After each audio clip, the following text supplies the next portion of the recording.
started here. Right. By the way, a different person will be writing all this down, so could you please say your names for the person writing it down so she'll be able to tell who's Right. What, before everything you say? Yes. You can't just give a voice idea at the beginning.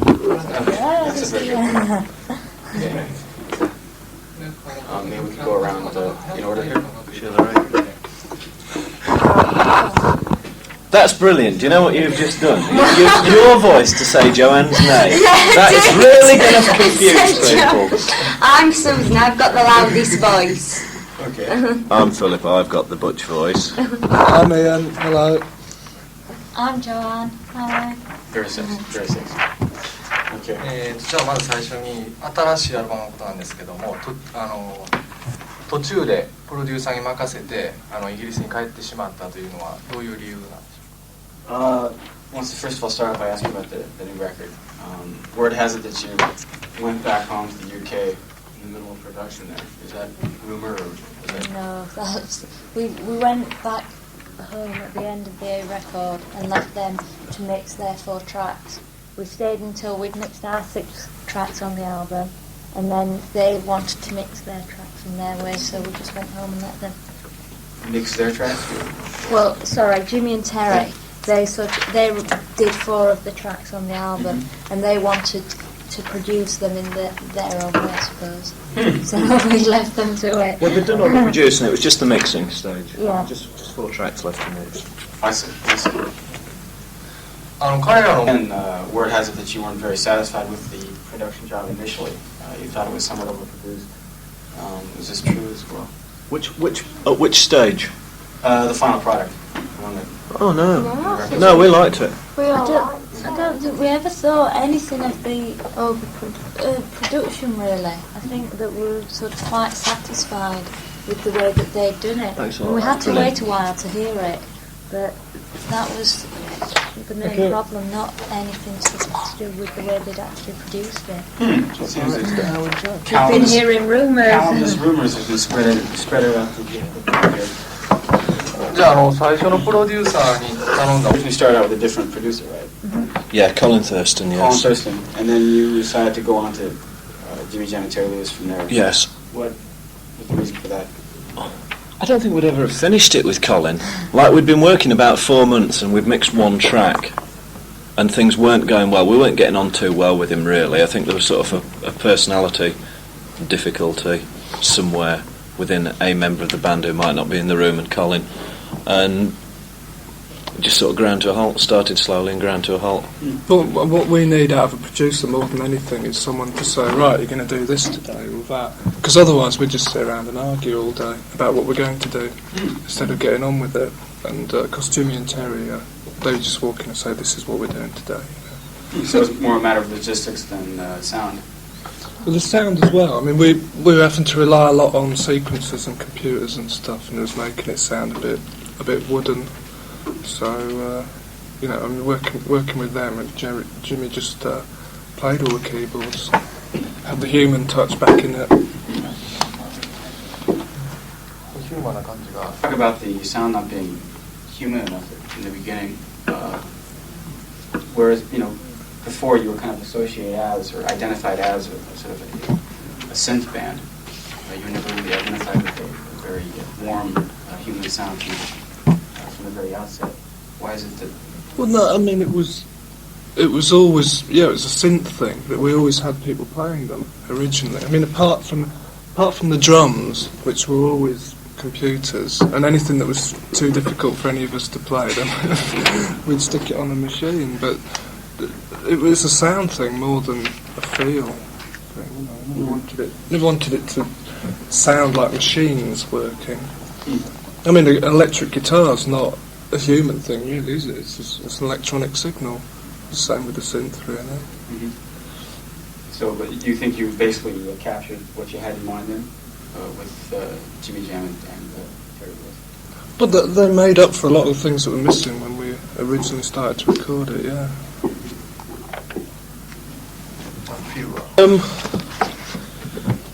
Well, not really. Just that, I'm always surprised when people say that. I always thought a lot of our appeal was that we did sound human. We used synthesizers, But we were the first band to not make them sound robot-like.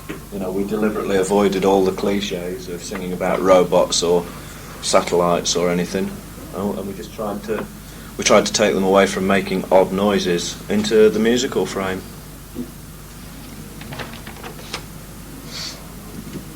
All get translated afterward, by the way. And Right. yeah, he understands. Right. When he doesn't understand something, he answers you. So Right. don't worry. There was quite a bit of pressure on you to come up with something that's sold, because Virgin had spent a lot of money on the Human League as a project. The record company have never ever pushed us not to that extent. They've always stood by us. I mean, when we stopped working with Colin, we had to go to them and ask them for a lot of money to go and work with Jimmy and Terry, to get us all over there, pay for us all over there, pay for the producers and everything. And they were fine about it. There were no, I mean, they sort of really care about us. And like the head of Virgin came over to Minneapolis several times, just to see what was going on. And Jimmy and Terry wouldn't play him any tracks because they don't believe in playing people from the record company tracks until the product's all finished. And Simon used to come over just to see if we were all right, sort of thing. Which was most heads of record companies wouldn't do anything like that. But there was never any pressure on us, that we had to bring something out that was successful. I'd imagine that with all the success that those guys have been having as a production team, that once they secured their talent for your record, I'm sure the record company put down a down payment on a couple of new yachts, though. They must have been sure that there'd be a big success as a result of that. No, we joined them before they'd had any big success. Was that right? No, Janet Jackson had, Janet Jackson wasn't. it was finished. They were finishing Janet Jackson off. As we arrived Yeah. to do ours. But they were had still- any hits? Force They were still MDs? mixing. They were still mixing, weren't we, when we Even got Force there? MDs, when we'd Yeah. agreed to work with them, they'd not. I don't think they'd had Just Be Good to Me might have Just been Be a top Good 10 to Me record. was a bit of a hit, yeah. And also maybe the SOS band as well. Yeah. But they've never been as Sure. big as they ought to be, have they? No. Well, they are now, kind of. The SOS band, Just yeah. Be Good to Me was only a hit. Oh, the SOS band. Yeah. Oh, no, they haven't been very big here, no. Not That- on an international basis. Well, That was they should only a have been. hit on the dance charts, wasn't it? In America. It wasn't In like- America. Because it was like a top 10 hit across Europe in the pop charts. But Janet Jackson was the first thing that was in the big for them in the pop charts, really. So your association with those two guys dates back before they had the money. Yeah, it comes from the We wouldn't- SOS band in Chains. I mean, We that's wouldn't have gone with it if they'd been that successful. We don't want to be in the shadow of producers. Mhm. We wanted to succeed with them, but unfortunately the Janet Jackson stuff came out while we were there, so it looked like we were sort of jumping on the bandwagon. The Janet Jackson thing kind of nailed it down, but then the Human League success, I think, really made a legend of it. And now Herb Albert has kind of further Yeah. deified them as a Yeah. production team. So what's the situation now? I would imagine that the next step is to get away from them. Yeah. That's it. I mean, that you would never use them for, say, the next record. I don't think they'd work with us, actually. Oh, really? No. Why? I don't think that I mean, it's like we've never used the same producer for 2 albums anyway. And I don't think that we'd go back to it. I don't think that any of us could stand another winter in Minneapolis for a start. It's sort of one of That those was- horrendous thoughts. That was maybe the biggest problem between us, the fact that we were 4 months so far away from home that we couldn't go home for the weekend, for instance, or for a day off. And they never quite understood that, because they're Americans who live in America, and wherever you are in America, there's an aeroplane waiting to take you home. And we couldn't spend 18 hours going home, getting tired out, and then after 2 days come back. And that never quite registered with them. We were homesick. So it'd be like taking them out to Sheffield and sticking them there for 4 months. That would be a good idea. Now, if we could get them to do that, That yes. never happened. They went to Italy once for about, what was it, a couple of weeks or Yeah. something, and they vowed never to set foot outside of America again. They have done since They've then. been to Britain, Yeah. haven't they? Yeah, but they really didn't like not being in America. They don't like not being in Minneapolis, I don't think. Oh, they like Los Angeles and Detroit. Detroit is a bad town, I see. according to Jimmy. That's part of the bad list. So, yeah, no, sorry. This is one directed for you, so you can see you're in an answering position there. Yes. Because you're the sole original member. Yeah. gone through various stages. Started out as kind of a cult band, went on to becoming a pop band. Went through a slump of sorts for a couple of years. And now I'm back on the top of the charts again. What is it that's kept you going the whole time? So say it again. Aggravation and hatred, resentment and jealousy. I see. Basically, the thought that there might be someone somewhere who would say they can't get on without us. You know, that there might be a producer somewhere saying, knew they wouldn't have a hit without us, or a member of the group goes, knew they couldn't carry on without us, and we won't let that happen. Whenever there's anyone anywhere thinking that we can't carry on, we're going to. Or just anyone thinking, oh, I knew they'd never have another hit. Yeah. Who were thinking that? Anyone, you know, sort of like the general public or the press. So many people in the press wrote, the Human League are dead now, you know, after Don't You Want Me or something. And we just we were determined to prove them wrong all along. And, you know, if anyone's out there saying something against us, we're all sort of quite... We're only a tenth of the way there yet. We've got to be really, really huge to show them all. And then we should... That was good 4 words. I wish I could run that back. I had it all perfect there, didn't I? Jealousy, hatred, resentment. You sound like all that jazz. Yeah. But I can't believe that's the only motivation. There must be something else driving you besides... Well, that's the only motivation to keep going in the format you're in, I think. I mean, obviously, I don't think any of us can do anything else particularly. I think that Confidence it's in like each other. what we do is we stick together. You know, like for the past 7 years, the 4 of us here have sort of stuck together through thick and thin, and sort of even if there's been sort of things going on, like when Joe left and what have you, and it'd be all this sort of, well, he's the songwriter, he's gone, they can't do anything, and that makes us sort of stick closer together, and we sort of like just determined to fight the whole world. It's like we see everyone as against us. Mind you, Joe's the only person that's left that I don't feel any resentment towards. Oh no, Because he's I such a mean, sweet guy. Joe Callis, who's really great. It's the cocky people that you think of. but I mean, it's sort of like what we always look at it as is it's us against them. Us against them is anyone that is not here. Well, we've got a definition of that, haven't we? Creeps. Creeps, yeah. Which, for the purposes of touring, a creep is anyone who works in the entertainment industry that isn't paid directly by the Human League. And they're not allowed in dressing rooms. I see. Creep-free area. We were talking to Iggy Pop the other day, who said when he was kind of down and out, he recalls like being in Los Angeles, sleeping on people's floors, eating out of garbage cans. This is, 10 years ago. And Led Zeppelin would be staying at the local Hyatt Regency, renting out 3 floors, and he was saying, what's going on here? Those guys, they're making a lot of money, but, I am doing the real thing. I am the real thing. It's not something that occurs to you, maybe, that you have something unique to offer. Oh, yeah. I often don't think we're very good, but we're better than everyone else. You seem to always belittle yourself. You don't feel... We're trying to stop doing that, aren't we? Yeah. It's difficult, We're not succeeding. No, but I think that we was talking earlier on about we have actually outlasted most of the groups that started around the time that we did. But it's only recently that we've realised, through the success of Crash, we must be good. Because it's surprising. When you're doing it yourself, anything that you're doing doesn't look hard. It's like great painters. Yeah, they just do it, and they don't appreciate their own talents, which I think is a real fight for all artists. If you're good at something, you don't rate it. But if we've been going for 5 years, we've had 2 number 1s in America, which is something that most people give their teeth for. We must be good. Well, we must be doing something that people like. Yeah. I mean, the market's obviously there. Well, you're having a hard time convincing yourselves, I suppose.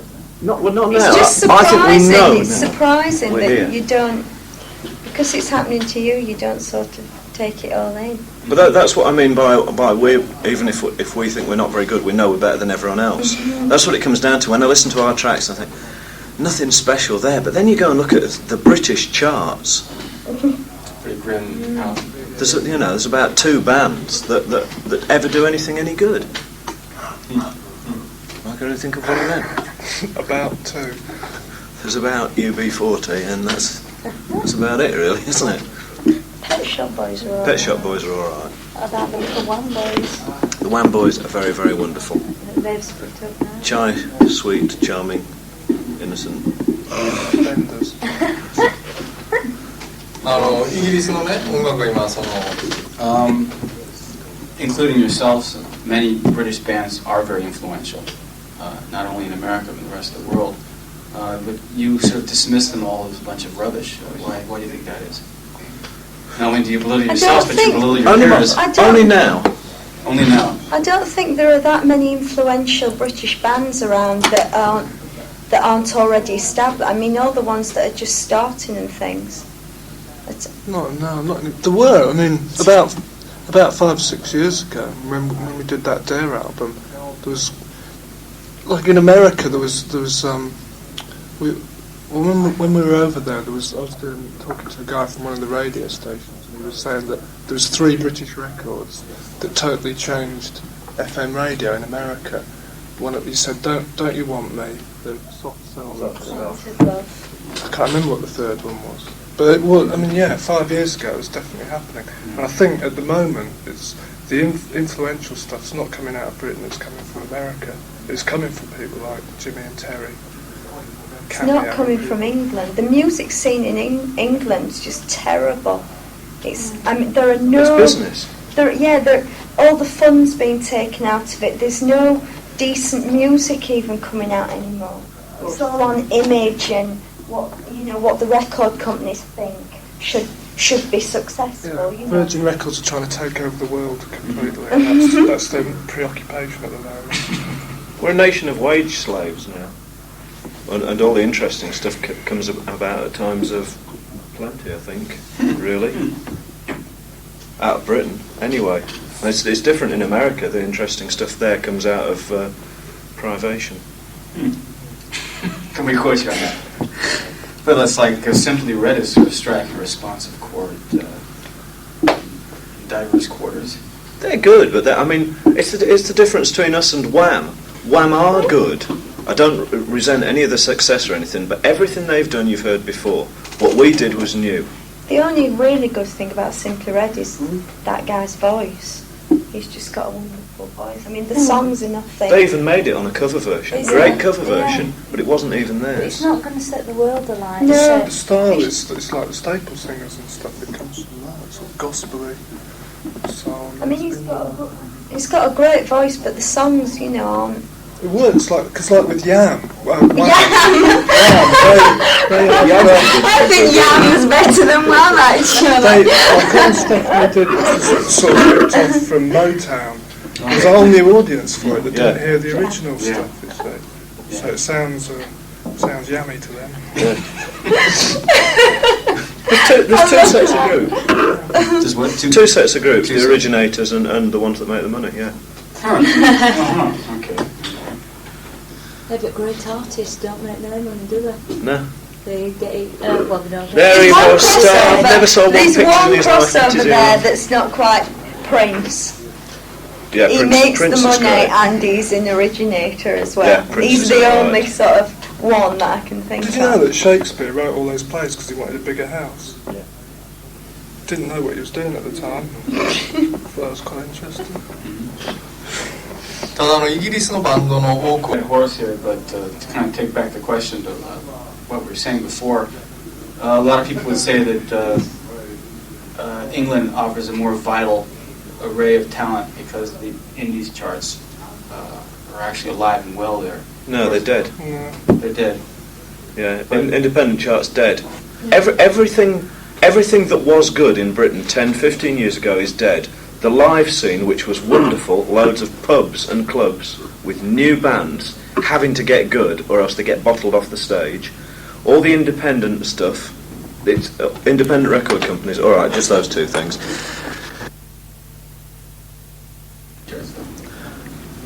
No one cares about the Indies chart in Britain. You don't hear it, do you? No, you see it in the NME or something once a week. And who buys the enemy anyway, so. It used to be vital. I went and I'd get all that stuff. I've got every record that came out on Fast Records, you know, and all that sort of stuff. Because you got them free. That's true, I did get them free. I kept them though. Could it be just a London phenomenon then? I don't think it's a phenomenon there. They're not buying records in Britain anymore. No one buys records. They're too busy doing... What are they doing? Well, they buy the compilation records. Oh, Yeah. that's what I call music. Yeah, that's Yeah. exactly it, yeah. No, that's And not that's what I about call music. But the independent scenes in America now, house music in Chicago, hundreds of independent labels. Yeah, the radio stations are set up to deal with it better in America. You know, there's different radio stations that specialise in different areas of music. So, whereas in Britain, it's the top 20 and that's it. But it was the two things, isn't it? But you didn't, in those days, you didn't listen to the indie stuff on the radio. You went down to Bar 2 and you saw the latest weird band, and you hung around with a load of people, and you went down the record shop and bought the records and listened to them. And listen to John Peel. And listen to John Peel, who's still going, who's wonderful. He's a disc jockey. Yeah. You seem to be driving at the idea that there's at any one given time sort of an original driving force in music. And you said something about bands in America, something about Chicago. What are you getting at there? I don't understand. This should just Right now, what's original music? You mentioned Prince. Prince, Yeah. Zap, Zab. a bit cameo. Jimmy and Terry. What makes that vital now, though? Is it because it's original, or because it just happens to strike responsive chord now? I don't know why it's happening now. It's happening now. I believe that in soul and black music, they're doing now what we did in pop music 10 years ago, which is to take synthesizers and say, we don't want to make silly noises with them, we want to use them for music in a new way. And they're doing it, and they're using vocoders and breaking up the rhythms and doing all sorts of things. Making silly noises. Making a lot of silly noises. And it just happens to be happening in America. All anyone wants to do in Britain at the moment is make money, because they're going to starve soon if they don't. You mentioned a lot of dance music, though, and it seems that always the best dance music has come from America. But that's not really the case. A lot of it has.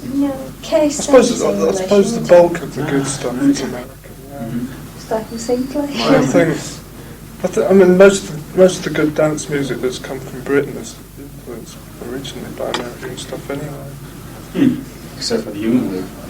Don't You Want Me was not an American song at all. It's got American influences in it. Oh yeah, Joe took a lot from Stax. Is that right? Stats? Yeah, and the bass line is from. The bass line. He told Hit me with the technicalities. it's one of the Al Green or something. How stupid of me not to notice with an Al Green bass line. Oh no, Joe's very Tamla. I mean, that's what I thought one of our breakthroughs were. We'd been listening to black music long enough that we could finally work out how to do it. Uh-huh. Which Is that right? Because that's the last thing that would occur to me. I thought, wow, that's very British sounding dance music. Fascination. You've amazed me. I thought Fascination was really funkified. Yeah, it's very funkified by me. Yeah. A lot of people keep saying they think it sounds like Sly Stone. Oh. Sly Stone? Yeah, but which isn't true because it was like Earth, Wind and Fire. Wow. I dare them to show me their record collection. It's also a bit like Cool in the Gang as well. Yeah. Sound like I think it's the production on it that makes you think of it as British. It's most likely our vocals because there's Yeah. nothing that Yeah. we can't do anything apart from sound like Yorkshire. But it's, you know, like with the because Jimmy and Terry produced the last album, that sounds more American because they put their sort of culture into it, I suppose. Whereas what we've always had before is a British band and British producers, and actually, you know, doing it in Britain. We did that one in America, and we were there for 4 months, so we were getting sort of American influences as well. そう今話聞いてると Seemed to be more an experimental sort.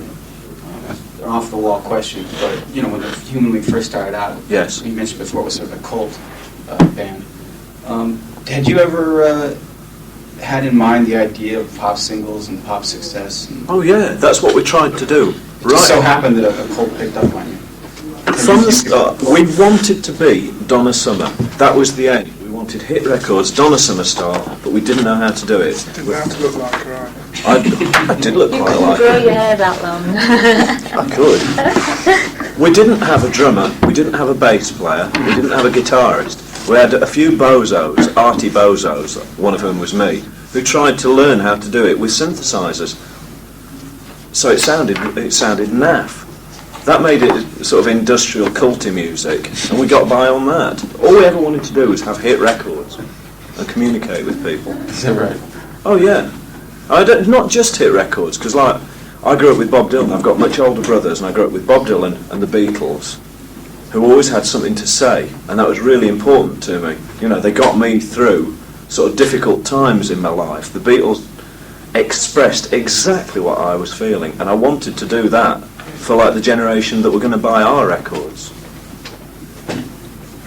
And we'll do that with the next LP. You can have George Martin produce it. No, we've met him. he's just done a Ultravox record as well again. Has he? Yep. I thought he'd gone deaf. Maybe he has. Maybe that's why. He's too old. Too old? Yeah. No? He was already pretty old when he did the Beatles stuff. He's older than that now. So they say. 25 years older than that now. No, yeah, I mean, I don't know. I admire him endlessly, but I don't know what he's got to do with modern music, really. He always gets credited with being very inventive in sort of 1967 and stuff, but I'm sure he was spurred into that by the Beatles themselves. You know. They asked him to do wacky things, so he had to work out how to do them. Well, apparently he was sort of already a renegade at the time. He was doing some pretty strange stuff. Yeah, like Peter Concerning- Sellers, yeah. Peter Sellers record. The more I listen, we got all the CDs and things, and the more I listen, the more impressed I am with George Martin. You know, he was playing piano on those records and things. I feel like his influence is underestimated, if anything. Me and Ian will go out and have a fight about it. We will now decide whether Kierkegaard was right or... No, he did a lot of horn arrangements and string arrangements and stuff. All that was him. But all the really wacky stuff, like splicing up the tape and stuff, was them, I think, isn't it? Why are we talking about Beatles? Yeah. I don't know, because they're good. Please me. The album. Okay. How about Me, Me, Please for our next album? That's original. How This about one word. buy this, please? じゃあ話を変えて、No, I don't know. You look back on Stereo in retrospect. Love it, really, don't we? Really like it. There's a lot of tracks on there that we're very, very fond of. Like the Lebanon especially, we've been doing it on tour. I think we're all sort of undecided. That's probably the best song we've ever done. Certainly one of the three best we've ever done. I think Louise. it's just one of those. The album is like, when I listen to it, it's just, the songs on it are so good, and they seem to, like, they've got things to say. You know, like, a lot of things don't have, and that album just seems to say quite a lot. We didn't say much on Crash, really, did we? No. Well, nothing really. And it's just, I don't know, I think it means a lot to us because it was like the follow-up to the big album, and I can't explain it just, well, I think so, yeah. We had strange ideas about the production on it, what we wanted to do with it, which sort of made sense to us, but I don't think it made as much sense to everyone else. You know, all the people that perhaps really liked Dare perhaps didn't understand it, you know, because we tried to make it very sparse and empty. You know, like a song like Louise, it's a bass line, some drums, some chords, and singing, and it's like a very old conventional four-piece band lineup. You know, you could just go out. It's a very simple idea, and we thought that would work really well. That everyone would have got fed up with these grand productions like, you know, the Frankies and ABC and stuff, and that, you know, people would be interested in something really simple. But don't think they were. What do you think the reason was? Why didn't it catch on as well as the previous I album? think it would have done if it had come out at the right time. It took so long to make that by the time it came out, everyone didn't want that. Well, people weren't interested in us. We were on the transition from sort of novelty to long-term act, and that's a difficult stage to go through. Yeah. I mean, maybe it would have been actually worse for us in the long run if it had come out on time, but because of all the problems with producers and everything, it sort of took so long, and maybe it sort of taught us a lot of things. And it just, like, if that had just been a really big success, it might, like, the group would be completely different, and maybe we'd have all been thinking, oh well, it's just really easy now. Whereas what we learnt from that was sort of that it's not so easy, and we're going to have to work hard at it and keep going. And I think that put us in good stead for the Crash album and for all the other ones that we're going to do. That happy with a record that did that poorly must have been a rather disappointing, demoralizing experience. Well, it didn't really do that poorly, did it? I mean, it was number 3, the album in Britain. In Britain, yeah. And the singles off it were top 20. Uh-huh.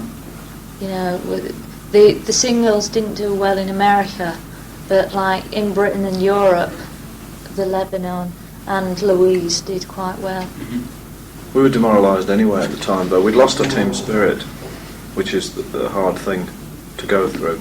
As far as I can see, we've only just regained it. With doing the touring. With doing the tour and with working with Jimmy and Terry and being able to sort out what's important in what you do and what you can just throw away. What was demoralising? What had caused that? Success, really. It's great when you've got a little team of people fighting everyone else in the world. That's really good, and at that stage you can depend on everyone. But when everyone's saying you're great and everyone loves you, but they'll take one to one side and say, "You're great, Phil. You don't really need the others." It's your words that have done it and your singing or something. Same time there's someone taking Ian to one side, it's you that did it, You wrote the first hit, Ian. After all, someone's taking Joe to one side and you all fall apart. Believe in us, though. Nobody wants us. Come on, you've been taking the side before. Come out with it. Yes. Was the band was the band actually in danger of breaking up at any time during that period? I don't know. I can never tell. I mean, maybe it was. When Joe left, I think that was probably one of the worst bits, because we were all so. I mean, even throughout all the traumas of making Hysteria and everything, we were all quite close. And then it was sort of one part of us went, and that was really strange. That was when, that was the oddest thing. That was one of the oddest things. So a conspicuous silence in the middle of that question. I just remember. I remember about 5 years of thinking, oh, this band's going to split up very soon. But that's sort of an intellectual remembering rather than a... But you always think that, don't you? Yeah. I think that's one of the things that keeps you going as well, if you understand. Having no long-term plans. Yeah, you will constantly think you're going to give up, you can't go through anymore and everything. I think everyone in the band on numerous occasions was probably saying, I've had enough of this, I'm going to jack it in, I'm going to leave, I've had enough. And then 2 days later, It's only since Crash that I know you're going to stick at it. But then there's always something that happens that makes you think, no, I'm not, I'm not going to give it up now. There's always something else that makes you want to carry on. Dramatic exit there. Spot towards Narita Airport without his shoes and socks on. I guess that'll do it. Carrying an empty coffee. Mumbling the words to the Lebanon backwards. You probably wouldn't know the words to the Lebanon backwards. No one forward. I always get get the Lebanon right. You don't. What about that now when you sung that middle bit twice? Oh, I did. Pass me that GTX thing, please. What have you got there? It's just like an aspirin, it's a pinky one. Great, thank Can I have some of those, please? Yeah, I know. What, did you have it? Oh, I've had a headache all day.